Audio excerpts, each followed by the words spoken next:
मित्रांनो नमस्कार. कायदेशीर माहिती देणारा माझ्या YouTube चॅनलमध्ये तुमचं स्वागत आहे. आजचा विषय सिंगल पेरेंटिंग म्हणजे एकल पालकत्व. भारतात एकल पालकत्व अधिक सामान्य होत चाललं आहे आणि बहुतेक वेळा एकल माताच ते पालकत्व सांभाळत असतात. आता पूर्वी जेव्हा एकत्र कुटुंब पद्धती होती त्यावेळेला एकल पालकत्व प्रकारच नव्हता, जवळपास नव्हता. आणि जसं जसं कुटुंब छोटं होत गेलं त्या छोट्या कुटुंबामध्ये सुद्धा तिघांच्या घरामध्ये सुद्धा एक बाय व्हायला लागला किंवा ते एकल पालकत्व हा प्रकार आहे.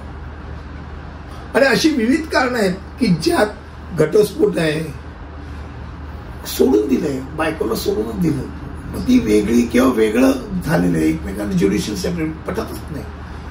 ही प्रमुख कारण आहेत की ज्यामध्ये एकल मातांना त्यांच्या मुलांचा एक मात्र ताबा मिळू शकतो. अशा वेळेला ज्या वेळेला बाई सेपरेट राहते त्यावेळेला सहसा लहान मूल असेल तर त्याचा ताबा आईकडे दिला जातो आणि वडिलांना भेटीचा अधिकार दिला जातो. घटस्फोटाचं प्रमाण वाढत असलं तरी अविवाहित व्यक्तींकडून दत्तक घेण्याचं प्रमाणही वाढत आहे आणि ते सिंगल पेरेंटिंग खऱ्या अर्थाने एक बघायला गेलं तर सिंगल पेरेंटिंग मध्ये.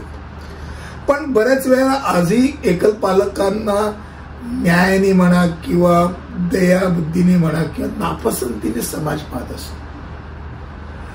भारतात एकत्र जर विचार करायचा झाला तर एकल मातांना कायदेशीर अधिकार आहे. या अधिकारांमध्ये मुलांचा ताबा, देखभाल त्यांची आणि त्या मुलाची आणि कामाच्या ठिकाणी संरक्षण आणि वारसा याचा समावेश आहे. म्हणजे हे अधिकार सर्वोच्च आणि उच्च न्यायालयाने मान्य केलेले आहे. आपल्याकडे तर पाश्चात्य विचारांचा तर शिरकाव झालेला आहे. आपला जसा विचार त्यांच्या इकडे शिरकाव झाला तर त्यांचा विचार आपल्याकडे शिरकाव झालेला आहे. आणि आपण अशा युगात प्रवेश करतोय की जिथे आपल्याला आता सरोगसी ही कल्पना सुरू झालेली आहे आणि अधिक स्त्रिया त्यांच्या मुलांसाठी एकल पालक बंद निवडतात. सरोगसी अजूनही वडिलांचं नाव आणि तपशील समाजासमोर उघड करणं एक अडथळा आहे असं आपण मानलं होतं. पण आता पुरुषांचं नाव म्हणजे वडिलांचं नाव त्या मुलांच्या नावामध्ये किंवा बाईच्या मधल्या नावामध्ये आणणं गरजेचंच राहिलं. आता आईचं नाव सुद्धा लावून मुलगा किंवा मुलगी आपलं सगळ्या प्रकारच्या डॉक्युमेंट्स वरती ते नाव ठेवू शकतात आणि तिला सुद्धा अधिकार आहे की ती तिच्या वडिलांचं नाव लावून राहू शकते.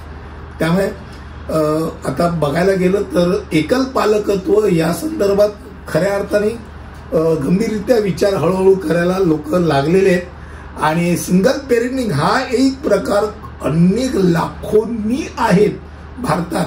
हे सांगितल्यानंतर तुम्हाला धक्का बसेल पण ते ऍक्च्युअल फॅक्ट्स आहेत, एवढं लक्षात राहू द्या. आणि पुढच्या व्हिडिओमध्ये असंच काहीतरी घेऊन येईल. तिथपर्यंत इथेच थांबतो. धन्यवाद.